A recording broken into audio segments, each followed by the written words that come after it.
Hey everybody, Motor Poet 59 here.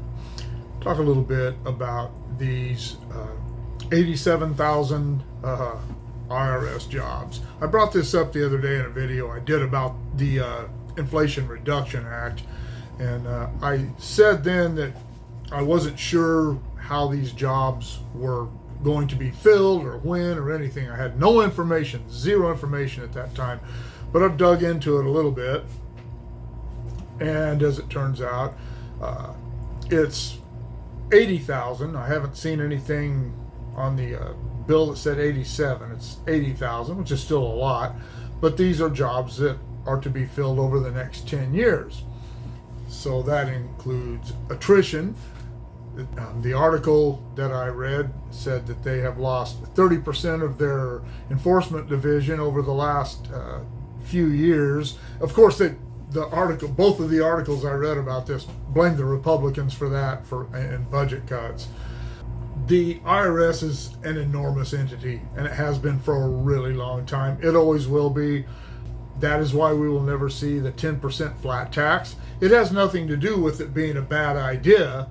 It has to do with putting 80,000 people out of work. All industries, all places of employment have attrition. Most places of employment don't have 80,000 employees. And they, according to what I read, these are to, as I said, fill these jobs as people quit and retire. The articles said that they expect to lose about 50% of their workforce through attrition over the next 10 years. In the end, it doesn't matter. First of all, it hasn't passed the House yet. So it may not even pass. It does have a lot of opposition. There are even Democrats that are opposing it, but I'm sure they'll be whipped into shape by the time this goes to the House. I said in that last video that this was just in the bill. The funding for it was going to be there. The articles also said that they had already been planning these. They wanted to hire get these jobs put up if they could get them funded. And that's what this is about right now, is funding those jobs. I don't know. All the government agencies are bloated and overweight, and drag the economy down. But what are we going to do? The Republicans, when they were in office under Donald Trump, they didn't cut any of these jobs. Ronald Reagan actually created more government jobs. George H.W. Bush didn't, but George W. Bush created a lot more jobs in the government. So we can't just bitch at the Democrats. We have been doing it ourselves for a long time. One of the other things that I got curious about when they talked about funding all this, and I didn't see anything in this bill, and I didn't read the entire bill. I'm not going to lie, I didn't read it. It's one of those convoluted things, and I just tried to figure out the basics of it. And I didn't see anything about any funding for weapons or ammunition. But according to what I've been told, and I haven't found anything to not back that up, is that over the last few years, and I did the video about this a while back, over the last few years, the IRS has bought millions of rounds of ammunition and thousands of weapons, come to find out. I thought it was just an ammunition thing. And I don't understand that. If we're going to spend that much money on ammunition and weapons, why don't we arm our police forces with them? Why don't we arm the Border Patrol? Why don't we beef up their arsenals? Why are we beefing up the IRS? Do they need guns when you go to an audit? Are they going to be wearing a gun? They have a gun in their desk.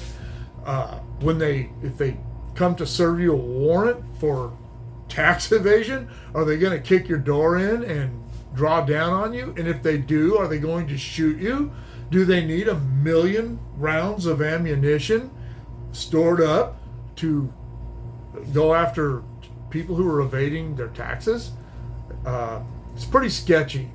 And I said in that video, I still hold to that I believe this is an ammunition and weapons grab by the government to keep those two things from going into the hands of me and you. Now, I'm not going to go out, no plans to go out and buy a bunch of guns or a bunch of ammunition, because if people say, "Oh, I tell you what, I've got 100 guns and 10,000 rounds of ammunition, they come after me," you can only hold a couple of guns at a time. Anyway, a lot of conservatives have been overreacting about this IRS thing, and why don't we hire that many armed guards for schools? And I don't have a problem with them doing that. Maybe that's a really good idea. I believe it is. But we need to have all the facts. We need to be looking into this stuff. 80,000 IRS agents over the next 10 years. I don't know. Doesn't sound out of the ordinary. It sounds unreasonable, because I still don't, I don't know. I just can't see why the IRS needs that many employees. But as I said, we have a lot of people in the nation who pay taxes or who don't pay taxes, and maybe they're the ones that they're going to take all that ammunition, go kick doors in and point guns at people and threaten them with shooting them with one of these rounds of ammunition if they don't pay their taxes. What do you think about all this? What do you think about 80,000 people over the next 10 years?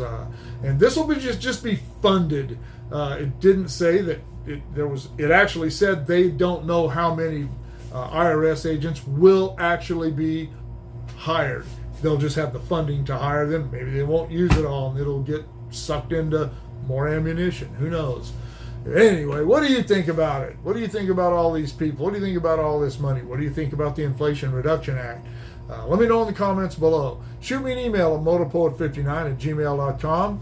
Like, share, subscribe, click on the bell if you want to be notified of future content, and we'll see you all later.